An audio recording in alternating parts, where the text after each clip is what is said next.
kapatid sa pakikinig ng kanyang salita. At sa ating pakikinig mga kapatid, inihikayat ko po ang bawat isa na tayo po ay matamang na makinig. Ituon po natin ang ating mga pansin lamang sa kanyang mga salita. Amen. Purihin ang Diyos, at ang maghahayag po ng salita ng Diyos sa mga oras na ito ay ang ating mahal na pastor po dyan sa Caloocan. Dyan po sa Caloocan, Manila. Walang iba kundi si Pastora Maxencia Ganag. Go ahead po, Pastor. Thank you. Magandang umaga po sa ating lahat, sa ating pong mga PDLs. Magandang umaga sa inyo. Ang Panginoong Diyos ang patuloy na kumilos sa kalagitnaan ng bawat isa, at maging sa lahat po ng nakalahok sa Bible study ito. Magandang umaga po sa ating lahat. Ang ating pong babahagi ngayon mga kapatid ay isa pong magandang balita na sa ngayon alam ko na anumang sitwasyon ka, anumang status ng buhay mo ay kailangan natin ito sa panahon ngayon. Okay? Kailangan pong malaman po natin na ang ating pong Diyos ang ating pong kanlungan. God is our refuge. Wala po tayong ibang matatakbuhan ngayon mga kaibigan, mga kapatid, kundi ang Diyos po lamang. Dahil sa lahat po ng ating pong surroundings, kinagagalawan, nandariyan at naririyan po ang mga suliranin sa buhay, ang mga bigati, ang mga kabigatan, ang mga trabaho ng kaaway na ating pong hinaharap. So kailangan po natin ng isang matibay, kailangan po natin ng isang secured, kailangan po natin ng isang maaasahan na kanlungan o takbuhan po natin na tunay na wala po tayong hesitation, wala po tayong dapat ipangamba, dahil sa oras po na takbuhan natin siya, oras po na tayo ay tumakbo sa Kanya, naririyan ang tama at tunay na seguridad po natin. Ating pong buklatin ang ating mga Biblia sa buko ng mga awit o sa Psalms 46 verses 1 to 11 po mga kapatid. Hayaan niyo po na aking basahin. Ang Diyos ang ating kanlungan at kalakasan, isang handang saklolo sa kabagabagan. Kaya't hindi tayo matatakot, bagamat mabago ang lupa, bagaman ang mga bundok ay madulas sa puso ng dagat. Bagaman ang tubig nito ay bumula at humugong, bagaman ang mga bundok ay mauga dahil sa unos niya. May isang ilog na ang mga amos ay nagpapasaya sa lungsod na ang Diyos, ang banal na tahanan ng kataas-taasan. Ang Diyos ay nasa gitna niya. Siya hindi makakikilos, tutulungan siya ang maaga ng Diyos. Ang mga bansa ay nagkakagulo, ang mga kaharian ay nagpapasuray-suray. Binigkas niya ang kanyang tinig, ang lupa ay natunaw. Ang Panginoon ng mga hukbo ay kasama natin, ang Diyos ni Jacob ay kanlungan natin. Pumarito kayo, inyong masdan ang Panginoong gawa, kung paano gumawa siya ng pagwasak sa lupa. Kanyang pinahinto ang mga digmaan hanggang sa mga dulo ng lupa. Kanyang pinaputol ang sipak at pinabalik ang pana. Kanyang sinusunog ng apoy ang mga karwahe. Kayo ay pagtigil at ilalanin ninyo na ako ang Diyos ang lupa. Ang Panginoon ng mga hukbo ay kasama natin, ang Diyos ni Jacob ay kanlungan natin. Amen. Hallelujah. So napakaliwanag po mga kapatid ang sinasabi po dito sa Psalms 46 verses 1 to 11. Nabanggit nito mga kapatid ang mga nangyayari po sa ating pong surroundings. Nabanggit nito ang mga nangyayari sa bawat bansa. Nabanggit nito ang nangyayari sa ating pong mga kapaligiran. At even sa sitwasyon ng bawat isa mga kapatid, ito po ay nagkakaroon ng bawat isa ng suliranin. Ang bansa hindi matigil-tigil ang digmaan. Bawat isa po ay nagpapalakas ng kanila pong gamit pangdigma. Bawat isa po ay wala pong ginagawa, wala pong iniintindi kundi kung paano makaangas, kung paano makaangunay po na suliranin o tunay po na kalagayan na ang bunsong at mundong ating pong kinagagalawan, mga kaibigan. At kayo din dyan, mga kapatid, kaya ito po ay isang mensahe na tayo po ay maalarm, tayo po ay maliwanagan na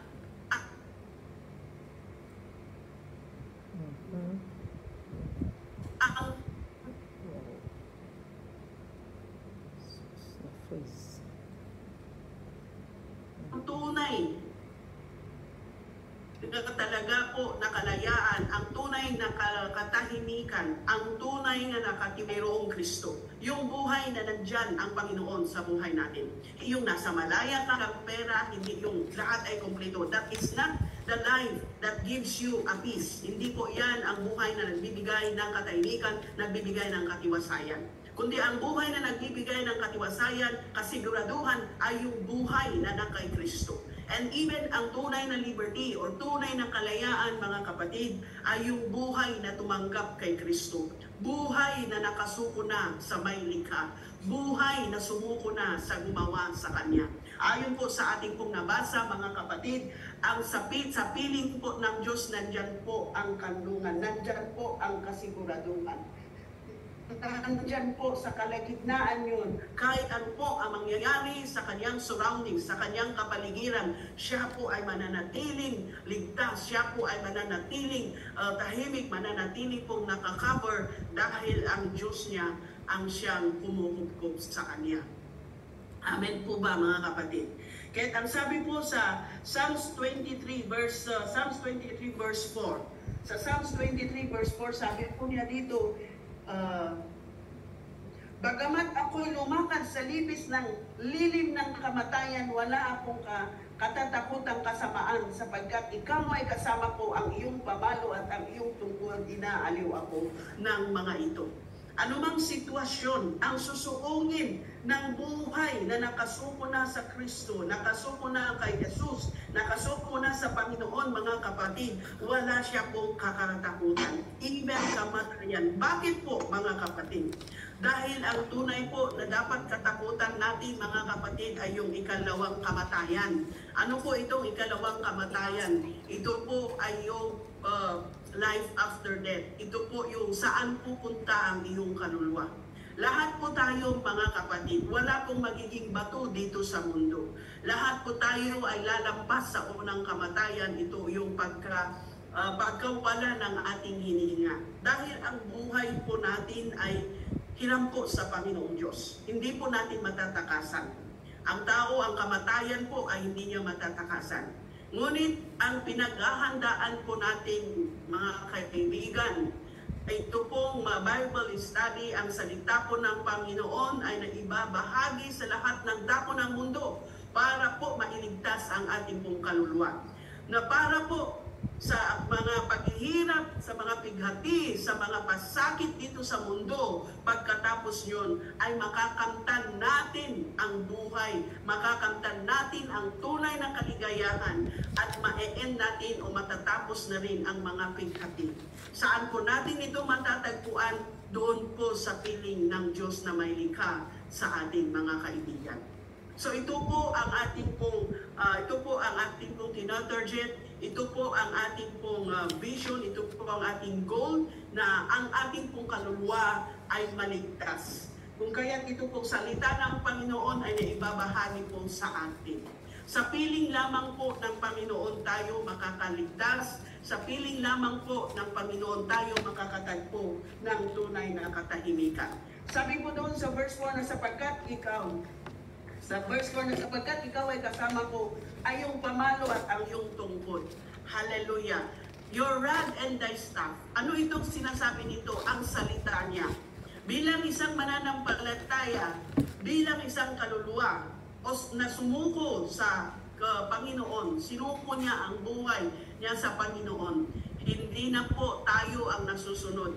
Hindi na po kung ano ang gusto natin, kung ano ang expectation natin, at kung ano yung dapat na alam natin ang mangyayari sa buhay natin. Bagkus, i-allow po natin ang bawat pangyayari, i-allow po natin ang bawat bagay na it is the hands of God. Kilalanin natin na ang Panginoon na ang kumikilos sa buhay po natin, mga kaibigan. Amen.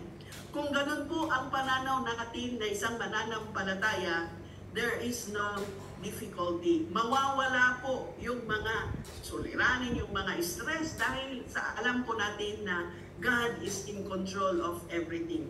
Na ang bawat tahak, ang bawat mga pangyayari sa buhay natin, ito po ay hindi lingid sa Diyos. Alam po niya.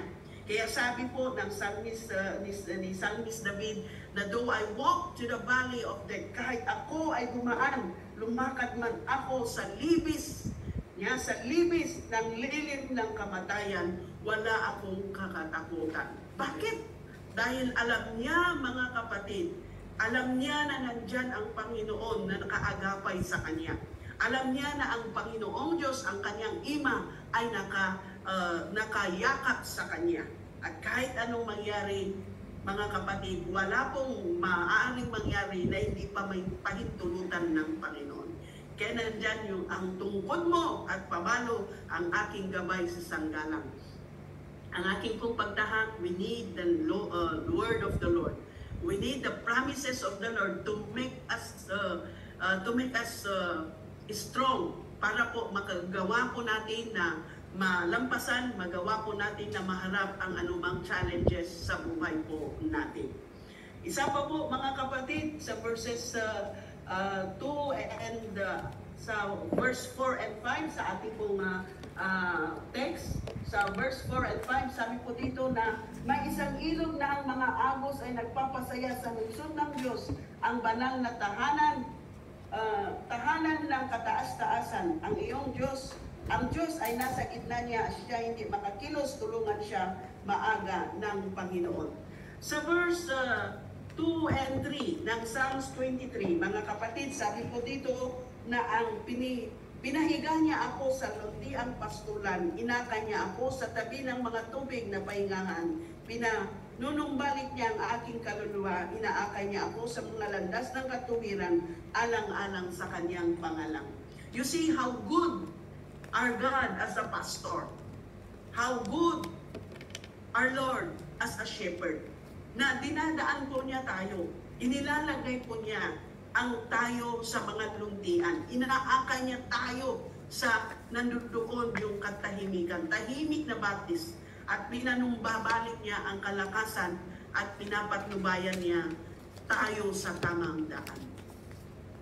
Sa oras o sa araw, mula sa araw at oras na tinanggap ng isang kaluluwa o tinanggap ng isang tao ang Panginoon, kinilala mo, kaibigan, sa oras at araw na kinilala mo, kaibigan ko, ang Panginoon sa iyong buhay, nagsimula na ang Panginoon ay kumikilos sa iyo. Allow the Lord to open up your eyes, dahil ito po ang ginagawa niya. Kung tayo po ay manampalataya, kung tayo po ay sumuko, kilalanin ang Panginoong Diyos sa ating pong buhay, tunay nga po na tayo po ay dinadala niya doon sa baptis. Dinadala niya na kung saan nasaan ang luntian. Hallelujah. Praise the Lord. I would like to encourage everyone, kayong mga kaibigan na nandiyan, bagamat nandiyan kayo na nakalaha or sa inyong sitwasyon na nasa behind the bars, huwag po tayong mawalan ng pag-asa. Yan po ang lugar na kung saan ang Panginoon ay kikilos sa bawat isa sa inyo. Yan po ang lugar na kung saan ang Panginoon ay pupulutin niya kayo sa inyong mga lugar at aryaan niya na makita ninyo kung gaano siya kabuti bilang isang pastor. Hayaan lang po ninyo as your part. Bilang party natin po, mga kapatid, let God to move in our lives. I-allow po natin ang mga salita niya, ang mga pangako niya sa atin, hayaan po natin na magkaroon po ng epekto na kumilos sa ating buhay. Ano ang gawin mo, kaibigan? Paniwalaan mo, panindigan mo. Hallelujah. Paniwalaan mo ang salita ng Diyos at hayaan mo na ipatupad ng Panginoon. Dalangin mo, hingin mo sa Panginoon na ang Panginoon ang siyang tumilos ang Panginoon ay gawin niya kung ano ang sinasabi niya, kung ano yung pinapaintindi niya sa iyo upang makita mo ang kanya pong kaluwalhatian, ang kanya pong kabutihan, ang kanya pong grasya, mga kapatid, kaibigan. At sabi pa dito, mga kapatid, dito sa verse 8, pumarito kayo inyong masdan. Sa verse 46 po, pumarito kayo at inyong masdan ang Panginoon gawa kung paano gumawa siya ng pagwasak ng lupa. Mga kapatid, sa ating pong kalagayan ngayon, marami pong mga pangyayari. Isa po dyan, mga kapatid, yung nangyari pong pandemic. Mga kapatid, kung hindi po pinashorten, dito sa Matthew chapter 24 verse 22, mga kapatid, kung hindi po, kung pinahaba pa ng Panginoon, kung pinahaba po niya, mga kapatid, ay maaari po, hindi po natin alam ang maaaring mangyari. Ngunit, at kung hindi pinaikli ng Diyos ang araw na yon, walang taong maliligtas. Alang-alang sa mga hinirang, pinaikli ng Diyos ang mga araw na yan. Lahat po ng pangyayari, mga kapatid, ay alang-alang sa kanyang pagmamahal. Alang-alang po sa kanyang mga hinirang, sa kanyang mga pinili. Hallelujah. So we see here how merciful God is. Makikita po natin how merciful, kung paano ang Diyos natin ay punong-puno po siya ng kaawaan. At ang kanya pong pagmamahal, mga kapatid, ay lagi pong nandiyan. Kung kaya't ang mga pangyayari po na tunay, katulad po ng mga nagdaan, I believe, hope na alam ninyo yung istorya ni Noah, the flood during the time of Noah. Even during the time of Moses sa wilderness, mga kapatid. Yan po ang mga istorya sa Biblia na nagpapakita kung paano ang Diyos ay pumoprotekta, kung paano ang Diyos ay sa kabila ng katigasan, sa kabila ng mga stiff-necked people, sa kabila ng pagkukulang ng mga kanyang mga nilalang ng tao, mga kapatid, ay laging nakahanda ang kanyang kaawaan at ang kanyang pagpapatawad.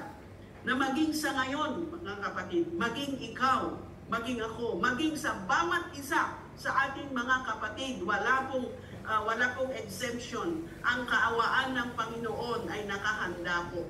At ang mga pangyayari sa ating pong buhay, mga kapatid, lahat po dyan ay nakaprograma sa Panginoon. At kung hindi niya pinapaikli, ay wala pong maliligtas. Kung kaya't, mga kapatid, tayo po ay dapat magpasalamat at huwag po sana nating hayaan na masayang ang ibinibigay ng Panginoon na pagkakataon sa atin. Ang nakaraan po na pandemic ay nagbigay po ng warning sa lahat ng tao sa mundo. Marami pong nawalang buhay, marami po ang mga nasayang, marami po ang mga luha, marami po ang mga kayamanan na gugol ng dahil lang po gusto nating na magkaroon ng kaligtasan. But you know kung paano po huminto, kung paano po humupa yung pandemic na yan, mga kapatid, ay dahil na rin sa kawaan ng Panginoong Diyos. Because during those days, lahat po ay tumingala sa Panginoon. Lahat po ay kinilala ang Panginoon at nagmakaawa. At ang Panginoon ay napakinggan niya ang pagsusumamo, ang panalangin ng mga mananampalataya, panalangin ng mga kanyang hinirang, nananalangin, nag-umiyak na ang Panginoong Diyos ay sana tignan niya ang tao sa pamamagitan ng kanyang kaawaan. And so dinilig ng Panginoon yun, mga kapatid. At tunay nga po na napaikli ang pandemic. At ngayon na naman, mga kapatid, we are facing challenges every day in our lives. Tayo po ay umaharap sa mga challenges sa buhay po natin. Kaya, huwag po sanang maging hadlang na kayo ay nandyan sa loob, kaibigan. Bagkus, ang oras na isinuko mo ang buhay mo, ipagpatuloy mo yan dahil meron pa. Habang meron kang hininga, meron pang gagawin ang Panginoon sa buhay mo. Pwede ka pa niyang gamitin na kasangkapanin na pagpapala sa iba.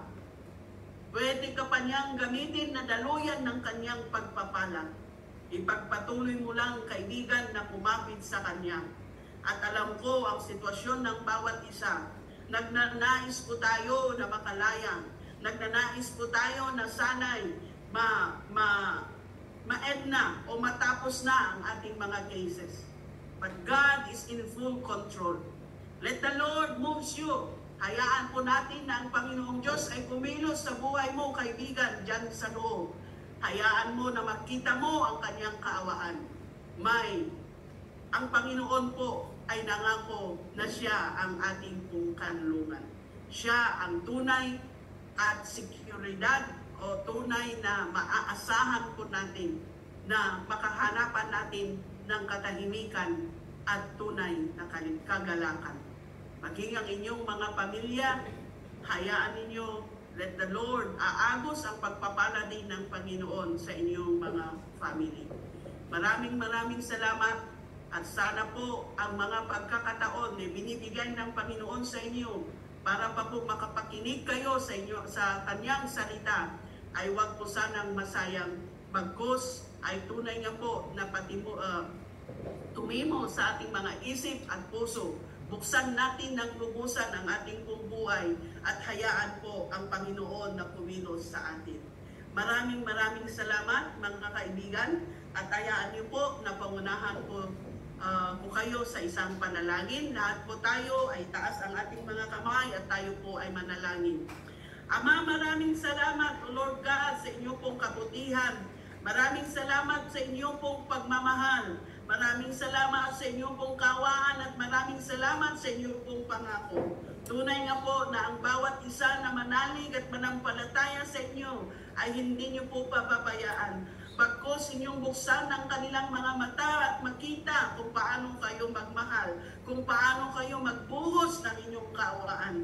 Ama, maraming salamat.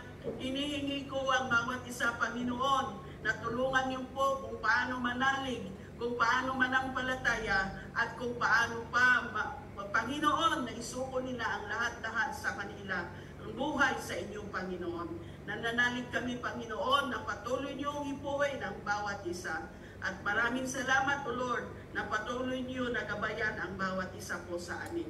Father, we give you glory and honor in Jesus' name. Amen. Maraming salamat. Binabalik ko na sa ating pong MC.